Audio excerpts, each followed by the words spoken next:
महाराष्ट्रात आता देशी गायींची ओळख राजमाता गोमाता अशी असेल।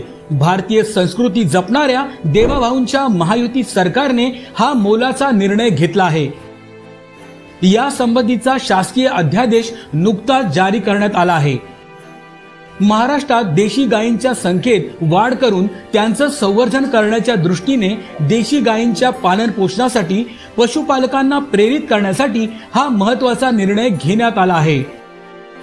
राज्यात देशी गायींच्या संवर्धनासाठी प्रति गाय प्रतिदिन 50 रुपये अनुदान देण्यात येईल। गोशाळांना अत्यल्प उत्पन्न असल्याने त्यांच्या मदतीसाठी हा निर्णय घेण्यात आला आहे। त्या देशी गायीचं संवर्धन झालं पाहिजे म्हणून हा दर्जा देण्यात आलेला आहे।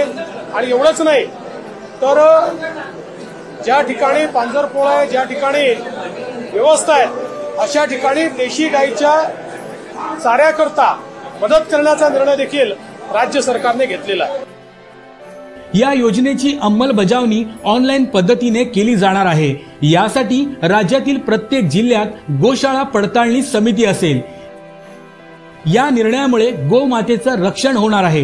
गायीला गोमातेचा दर्जा देण्याची प्रलंबित मागणी महायुती सरकारनं पूर्ण केल्याने हिंदुत्ववादी संघटनांनी महायुती सरकारचे आभार मानले आहेत।